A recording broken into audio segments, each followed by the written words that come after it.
myself, coached by Rory. Who are you? Joao. Is that it? Joao. Joao. No, where did they find you? Joao.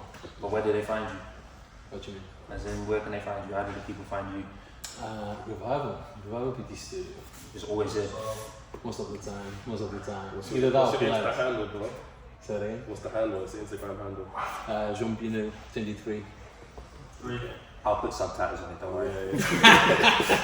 This is gonna be an issue, isn't it?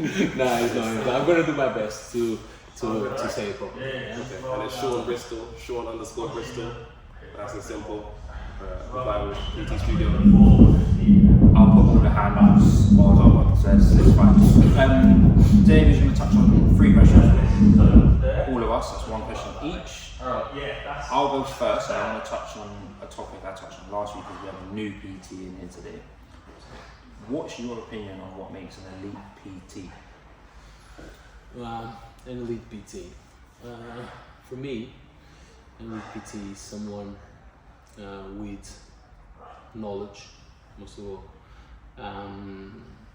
But not just knowledge, because a lot of people know, and a lot of PTs and a lot of our colleagues have a lot of knowledge, and they don't know how to put the knowledge out there. I think a PT that is charismatic and know how to communicate with his own or her clients, I think is very important. Let's not leave the fact that an elite PT is very successful, and that comes from a lot of reasons. The ones that I just touched, I think are very important. I don't consider the PT that do 100 sessions a week, if that's possible. It's possible. Yeah, it's possible. You have no life, but it's possible. Exactly. And for me, in my opinion, that's not an elite PT, because that's not going to be healthy in the long term.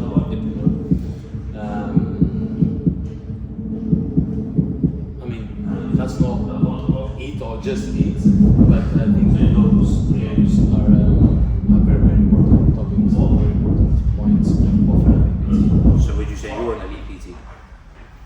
I consider myself very good in what I do, mostly because I love what I do, and this is very genuine.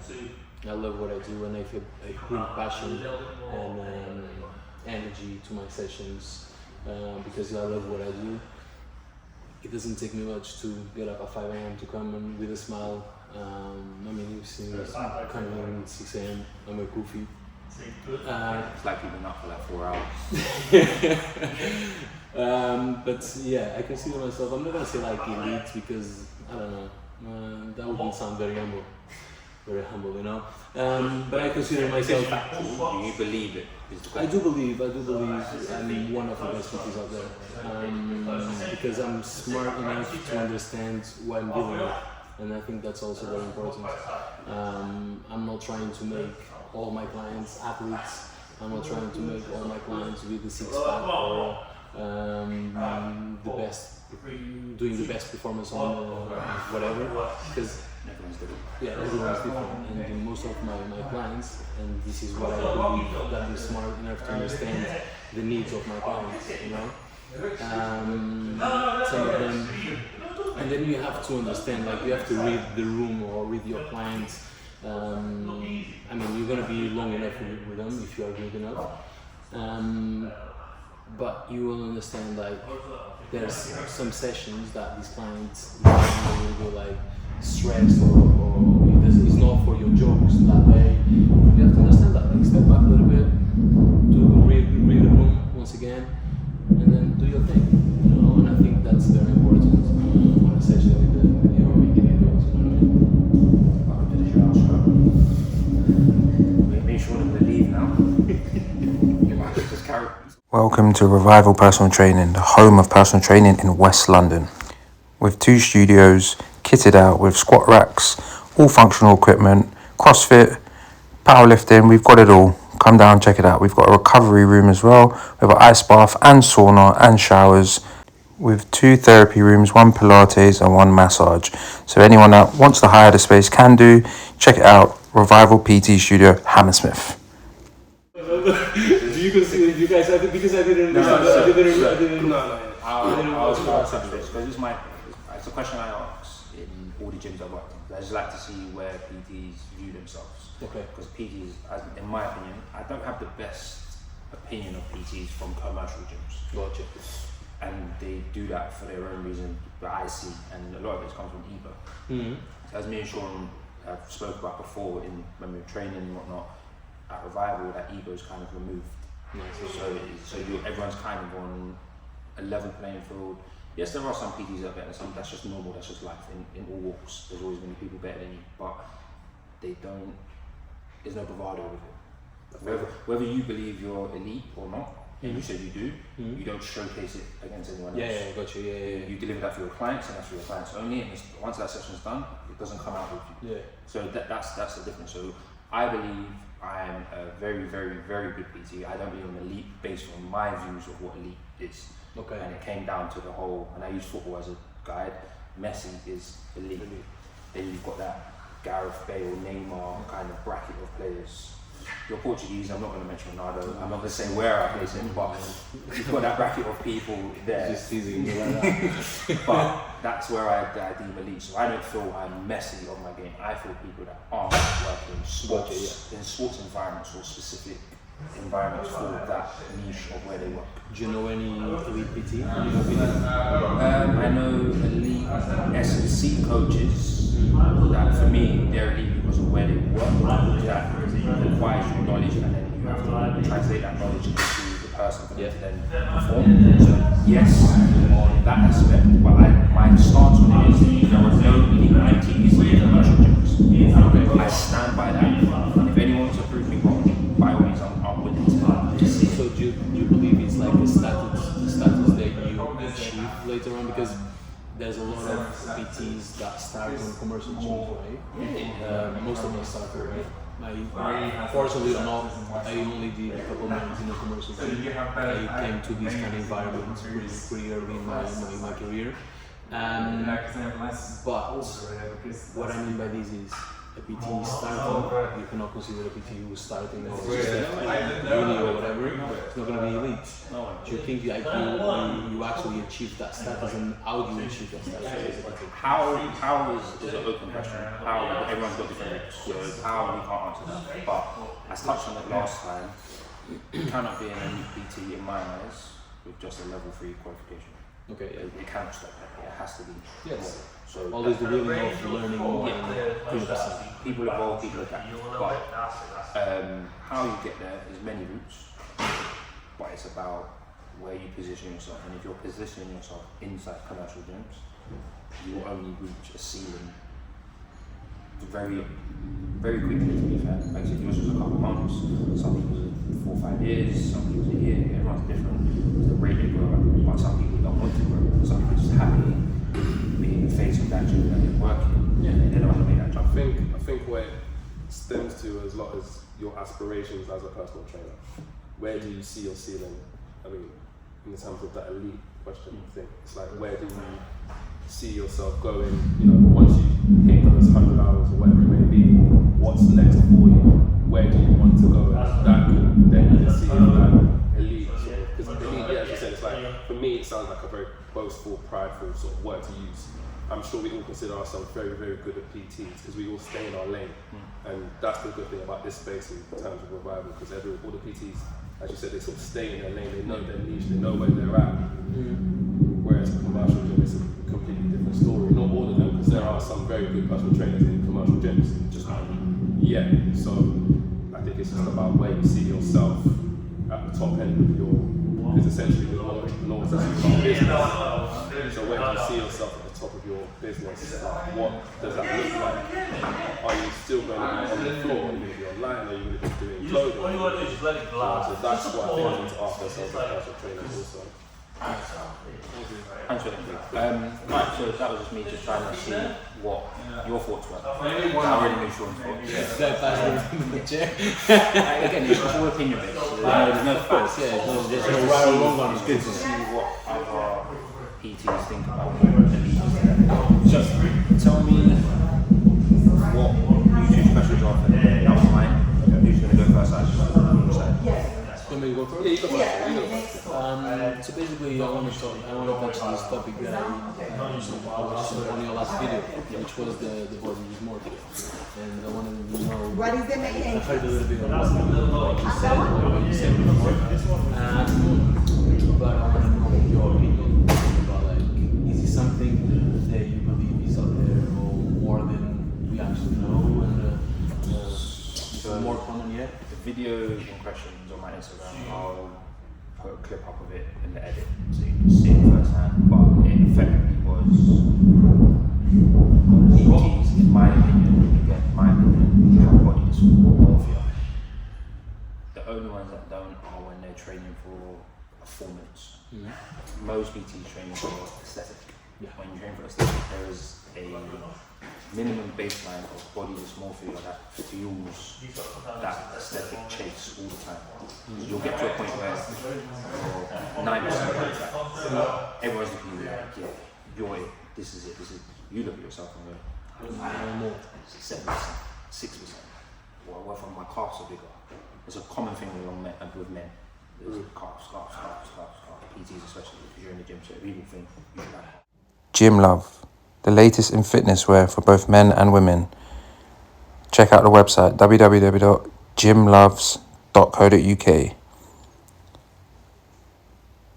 We have multiple sets for women, many outfits for the men. We've got unisex, we've got accessories. There's lots of stuff for everyone and anyone that's trains, leisure wear, active wear. We've got it covered. All squat proof, so you won't be embarrassed in the gym. Come check us out. Mechanics don't drive Ferraris. That's my answer to it. Just because you do a profession doesn't mean that you should always be at the pinnacle of it in terms of yourself. You shouldn't be a lazy fat PT. You should be able to move in different disciplines. You shouldn't be giving your client something that you're not able to do yourself. Yeah, you shouldn't need a PT for your just for your general health. Your general health should be taken care of. PTs can have PTs and coaches for different things. Yeah. General health should not be one of them. So body dysmorphia was what I was saying. I believe all PTs suffer from it more than their clients know about it. Yeah, I can 100% see that. I don't think. Again, it's really, like, I don't believe like everything that we do. Like you said, some of them were performers, and a lot of us train for yes, that's a fact. Not all of them, and despite working for aesthetic or not all of them, in my perspective, they have body dysmorphia, or they care of the way they look, or the other people look at them. You know what I mean? I'm not one of those cases because I definitely have dysmorphia. And I have no problem to say that because you guys ask me what I train for, and we have these conversations a lot. So like, oh, what are you training for? What program are you following? And most of the times when I wasn't, so now I'm not doing CrossFit like I was like last year because I was working out for performance. But most of my life, and I trained almost 20 years from now, was for not just being an athlete because I played football as well, but most of the time was for aesthetics, the way I wanted people to look at me. It's only later, way later, just a couple of years ago, I've been realizing people don't actually care how you look. And then I heard one day I heard something from someone that makes total sense. People are too worried about their own insecurities to care about others. But I still do care about it. Because I don't think it's only for the others, it's for me. And I want to good, and I want to feel good. Playing devil's advocate a bit, I think that, I think it's good to have a bit of, I know it's crazy because it can be very extreme, but to have a sense of wanting more for yourself visually, if that's going to be the thing that's going to tip for you to train harder or better, then yeah, I think it's a good sort of thing to have. There are people that have it to the extreme where they look absolutely amazing and they push themselves to a point of even injury, but I believe that it's good just to have that, because I'm gonna go off on a bit of a tangent, but there's clients out there that they want to look a certain way, but they don't put the effort in the work. But because we understand what it takes, we're able to push further, harder, faster in our sessions, and you know what it takes dietary wise also. I 100% agree with what you just said, but I never once said in Joe, I never once said negative. I just said It is what it is. But everyone takes it as a negative connotation. If that's your driver, that's your driver. Yeah. But if you are doing it for the wrong reasons, then it becomes a negative. But what's the wrong reason? Like, what's the wrong reason? It's a mental thing, because that's what it is. You're looking at yourself. There's the mirror here. Yeah. I'm looking at myself. Yeah. Reality is, I'm fit. I'm healthy. I'm in shape. I can perform because of I've trained. I've got to that. Reality then, the body sculpt is now me more. There's no limit to more. It's always more. I'm always chasing that dragon to get to where I need to get to. That's what the sickness is. That's what. You are saying. Stop that slow, sexy R&B. I'm trying to speak properly, you know what I'm saying? We can speak Portuguese. You can't speak Portuguese? You gotta put like a little piano. No, seriously guys, like, you said body dysmorphia doesn't necessarily have to be in a negative way. In my opinion it does, because body dysmorphia is a disorder. Being a disorder is negative, right? And because in this case body dysmorphia is taken to the extreme. Yeah. Anything taken to the extreme is bad. Like, as you know, like anything extreme, despite like you are on the edge of being good and extremely good. Extremely good is never good. But then saying that, You've never seen me football, so. but saying that though, it's just like, do you not? So this is my opinion, is that before you should not go through life never knowing what your optimum level is. In terms of like, wouldn't you want to know how good you could be at X? Do you know what I'm saying to you? Do you understand that? Yes. And I've got a load of friends, for example, that play football at whatever level it may be, but their body's not even optimum for them to perform. And it's like, wouldn't you want to know how good you could be if you are at optimum level? And I know body does not, and it's sort of, and for me, it sounds crazy, but I feel like if I look visually A1, I'm also able to feel A1 and perform A1, if that. And that might be complete rubbish. I think it is, because we've all played football here. Yeah. We spoke about it. Predominantly, let's take Sunday League, it's just easier for like the chubby guy playing in the centre of the park. Yeah. Aesthetically, he's a mess. But he can perform. But who's to say that he can't ball out if he was? No. If he was in better shape, he might even be. He won't be playing at that level. Yeah. But in that level that he's playing at currently, aesthetically, he's a mess. Performance-wise, it's crazy. But so your aesthetics don't. Don't dictate your performance. But it can enhance, but it could change his game where he now looks the part. So his game could be based on perception. So his game does change, but then people then take him differently. So it's a catch-22. So don't get me wrong, if you're aesthetically not good, 7 times out of 10 you'll probably perform. Only because I'm saying that if you look good, that chances are that you look after your body, you look after your health, you drink enough water, you don't eat enough loads of shit. Like, so these things come into play. Like, I remember in uni, there's this subject, the teacher or professor showed a PowerPoint, so displayed, and it was this image with the head shot, like you couldn't see the face, and different bodies, athletes with different bodies, right? Yeah, and you would have to guess. The question was like, can you guess what is this sport? And there was this picture, like no one could figure it out, and people just throwing sports out there. And he showed them like, this is football. Nah, no way. And it was Messi. He was talking about Messi before. Messi, Not like no grit at all, no shred at all, just normal. So what we say could be even better. You believe it could be even better if he's athletic or aesthetically? So the answer to that is, I don't think because of his ability. But the flip side of that is Hazard. Hazard could have been better. So as I said, so Messi, elite, that little bracket of players, Hazard's strip bouncing in there. If he kept himself with that move from the ball, he kept himself in prime condition, he would have surpassed with Neymar. We can talk about Ronaldinho as well. But that's a Brazilian. That's all South America. They peak, they enjoy life, and then it comes down. And he's still enjoying life. But, so the aesthetic performance, I definitely will touch on again. But and you just touched, so even with the South, you can see it with the South American footballers, Neymar is fully aware that when he retires from the game, he's going to be living a party lifestyle. And I can guarantee he puts weight on. So it's just about how you see your trajectory.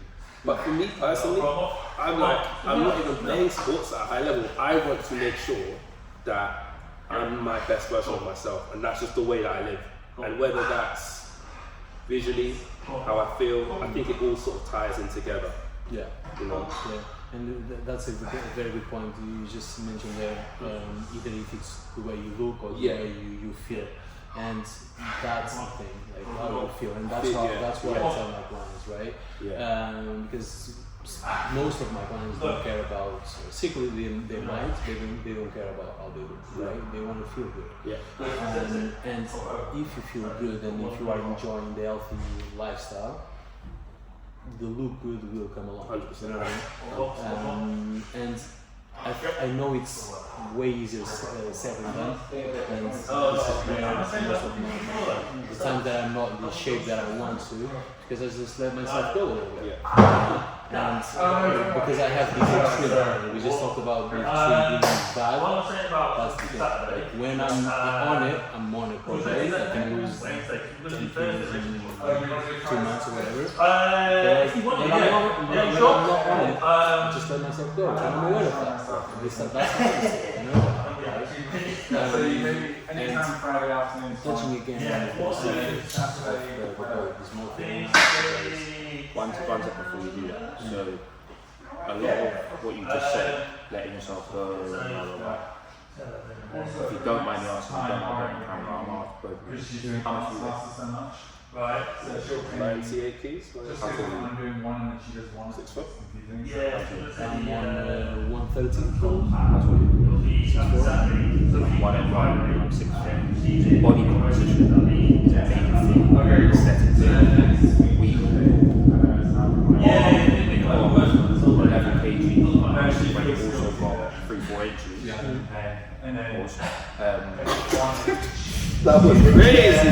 But we all look different, but relatively the same. Yes. So again, how your aesthetic looks to the outside versus what you actually are, is all down to your body composition. And I'm sure that we have so many friends that look at you and they want to be like you, like But they want I'm to not look where like I'm you. where Of course, and that's our struggle all the time, isn't it? We always want, and I have no shame to say whatsoever. Therapy, right? And this was one of the topics. It was performance therapy. One of the topics I always wanted to achieve perfection. I think then this would be another podcast about perfection and what you believe is perfection is, because like in a nutshell it doesn't exist in my opinion, right? Because once you get there on your 7% that you're talking for, you want to fight. Man, you want to show whatever that is. Yeah. So it's a tricky one, isn't it? Yeah. But yeah. And then you get to the 1% and you die. You start packing up. So like, these things that are obtainable aren't necessarily good for you. Is where we're going with the extreme. But Shaun, what have you got? You got a question for us? Nothing you want to say? No, I want to ask you the reason, because I think it's a very important and the reason for why and how do you assess that you have what is more because I think it's important for people to understand that as well, you know? So, me personally, what was the original question? Why I originally said it? Why I believe I have it? No, I think it's important to explain how to realize the job. Oh, that's good. So, action. So it stems off of a lot of people wanting to be like me, and I'm not. But I'm not where I want to be. So if I'm not nowhere near my end goal, and people want to be there, to me there's a disconnect between me and them. So it's either me or them. I can't talk about them. I can only talk about me. So my thing is, I must be that I am chasing something. I don't necessarily need to chase. I just need to be a bit more comfortable in where I am. Master that, and then whether it's performance I want to train for, aesthetics, pick one and be comfortable with it. And where it goes. Like I said, I'm very comfortable with myself. I'm really not that bothered, but I realise I'm very self-aware. I know my flaws. Yes. I know my pros, my cons. I know all to the back of my hand. People always say, "How do you get clients?" You're very unapproachable. Like I have a very moody face. I've had this my whole life. Like it's a defense mechanism. But I know my folks you laugh. What they're talking about? Look at you smiling. If I speak, I'm in big trouble. But no, so it's just self-awareness. If you're self-aware and you understand you should be able to, and you can pinpoint things. Like I said, I've done the therapy route. I've understood me. Once you understand you can then go, oh, it's this, oh, it's that. Like if you sidebar, if you go to the hospital with doctors and they're telling you, oh, it's this, but you're feeling something else, go with how you feel. Only you can say how you feel. These are like these little things. Don't just go because they said it's a headache. If you really feel it's worse than a headache, then it's worse than a headache because they can't feel what you feel. So you just got to go with understanding you. Agreed there. I definitely feel like, one of the reasons though I think is because what and I've spoken on this before, social media. When you wake up in the morning,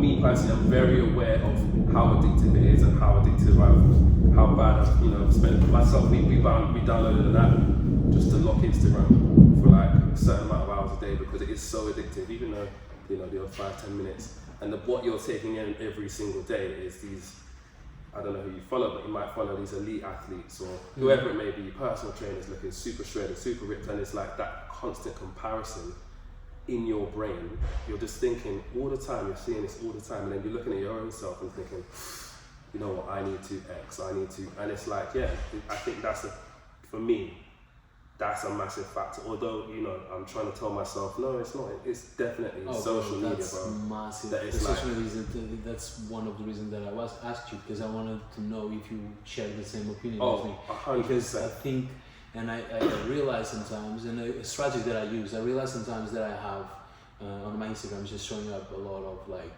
these elite athletes, like you just mentioned, all these super ripped guys with amazing transformations, whatever. Man, a good strategy for you and for so none of you have what females see, because I see a lot of what females. On my thing, it will be ripped male, female, like chocolate board abs, big bum. So your clients end up chasing what they see on the other side of it as well. Yeah. Like most of my Instagram is honestly, it's like men, elite athletes, mainly male. And like subconsciously or not, I want to chase that because that's why you surrounded yourself with, right? Because and I think that's why it's so common in our world, our PT world, coaches, that we surround ourselves and with each other, obviously, and a lot of us are in very good shape, right? So we want to look with the person that we see every day. We compare ourselves, and I have a true believer that most, like I'm not going to say percentage, 90% of people or guys, let's talk about male, they train for other guys. You know what I mean? Like they train for other guys, like because yes, we and I understood this with conversations that I had with female clients. They don't give a shit about, pardon my French, they don't give a shit about how a guy has like a six pack, like super ribs. Yeah, dad bods are in. That was a Pina. But Big Pina. one thing I was no female cares about how much you bench, bro. Yeah, that's a They're fact. not That's a caring. fact. Only people that care about that is guys, because they'll Yeah, ask you. They'll see you in we they'll see you in a train bar for in a each club. They'll bounce into you. Oh, you're a big guy. How much you bench? We train for each other. So unless that's your party and that's the way you party, that's between you and them. But no female cares about what you do in the gym, unless that sole percentage is she's a PT herself, and she has that adopted ego of the PT ego. But it's very few and far between. So, Shaun, want to wrap up with a question on the spot? I was going to ask you guys, I don't know, you might not even have any, but is there anyone in the game, you don't have to, that you do look up, like, what you aspire to sort of be, or that you sort of take a lot of nuggets from that, like, because obviously it's for other personal trainers, is there anyone that you recommend highly that you think this person has a lot of high quality knowledge and information for others? You go first. Go. So the thinking. person I recommend is when I stand in the mirror, so I'd recommend me. Nice. He's got like But- talking about ego, right? Talking about ego, bro.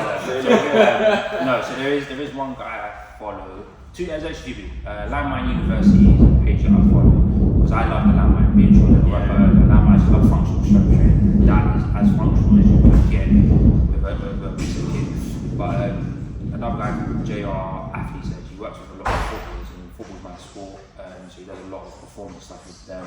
He's someone I look at the workouts, what they're doing, how I can take the kids that I train and some of the players that I train and how I can adopt and develop them even more. So he's definitely one. I'll put the Instagram ads on the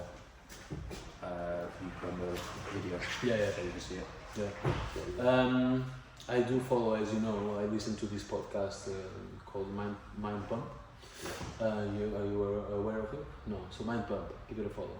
I think it's very cool because there are three guys, and I think the three of them are quite different.